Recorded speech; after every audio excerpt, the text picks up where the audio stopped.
आदाब। आज एक बड़ी दुखद घटना जो कर्जे के बोझ के तले दब के एक पति पत्नी सहारनपुर में आत्महत्या कर ली। उसको जब से पढ़ा हूँ, जब से देखा हूँ, बहुत ही चिंता हो रही है। और चिंता की बात क्यों ना हो, उन लोगों ने अपने सुसाइड लेटर में मेंशन किया है कि वो कर्जे के बोझ के तले दबे हुए थे, इसलिए वो जान दे रहे हैं और अपने बच्चों को अपने अपने नानी नाना के पास छोड़ रहे हैं ताकि वो वहीं रहेंगे। उसके बाद उन दोनों ने किसी नदी में पे खड़े होकर अपनी सेल्फी लेकर और वहाँ पे कूद के जान दे दी, जिसमें पति की लाश बरामद हो गई, पत्नी की बॉडी भी नहीं मिली है।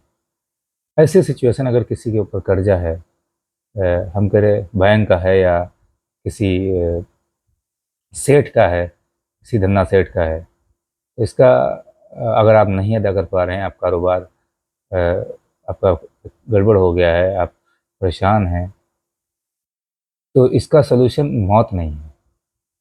आप उससे समय लीजिए, आप वो जगह छोड़ कर दूसरी जगह ट्राई करिए काम की। यदि आप और कोई प्रॉब्लम है, बीमार हैं, परेशान हैं, तो भी आप अपनी समस्या से लड़ सकते हैं, लेकिन इसका सलूशन मौत नहीं है। आप जान दे करके आप, ये सही नहीं है। जान देना कहीं सफ़र से उचित नहीं है। और इन लोग ये युवा थे, इन लोगों ने अपनी जान दे दी। और खैर, आदमी परेशान हो जाता है तो कुछ भी कर सकता है, लेकिन फिर भी जिन जो और भी लोग हैं, जो कर्ज़दार हैं, जो परेशान हैं, मैं उनके लिए मेरी एक सलाह है कि अगर आप कर्ज़े से परेशान हैं या आपको कोई परेशान कर रहा है, तो आप वो जगह छोड़ दीजिए। आप ज़िंदा रहिए, कहीं और चले जाइए। हर जगह आप कहीं पर भी कुछ भी करके कमा खा सकते हैं। शहर छोड़ दीजिए, वो राज्य छोड़ दीजिए जहाँ पे आपको दिक्कत है। इसके अलावा अगर आपको कोई कर्ज़दार परेशान कर रहा है, तो आप प्रशासन की मदद लीजिए। बेशक प्रशासन आपकी मदद करेगा। आप पुलिस में कंप्लेंट करिए कि आपको लगातार परेशान कर रहा है, हमको समय दिलाइए, हम जब पैसा होगा तो दे दे देंगे। आप कमाइए, धीरे-धीरे अदा करने की कोशिश करिए। अगर आप बीमार हैं तो उसका आपके पास पैसा नहीं, तो आप गवर्नमेंट हॉस्पिटल में इलाज कराइए।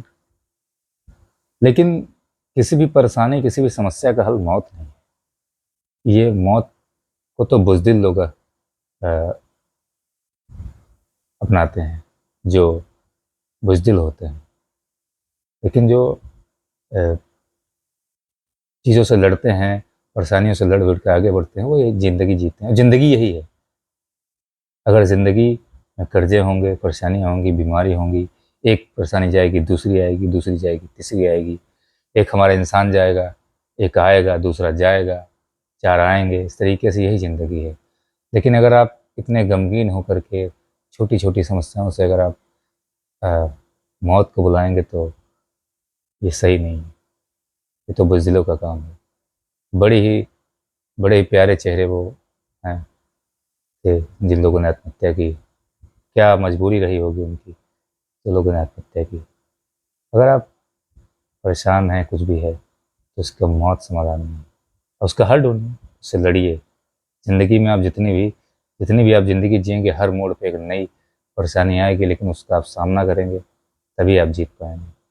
अगर आप थोड़े से कर्ज़े, किसी ने धमका दिया, किसी ने परेशान कर दिया, अगर आप उससे हार जाएँगे और आप अपने मौत को चुनेंगे, अपने आप आत्महत्या करेंगे, तो ये काबिल तारीफ़ नहीं है। और जो अपनी मौत को खुद बुला कर आता है, बिना टाइम से मरता है, उसके लिए आसमान में भी जगह नहीं होती है। ईश्वर भी उसको अपने चरणों में स्थान नहीं देता है। मैं यही कहूँगा, अगर आप किसी भी मुसीबत से परेशान हैं, तो आप वो जगह छोड़ दीजिए, उन लोगों को छोड़ दीजिए, लेकिन आप ज़िंदा रहिए और मस्त रहिए।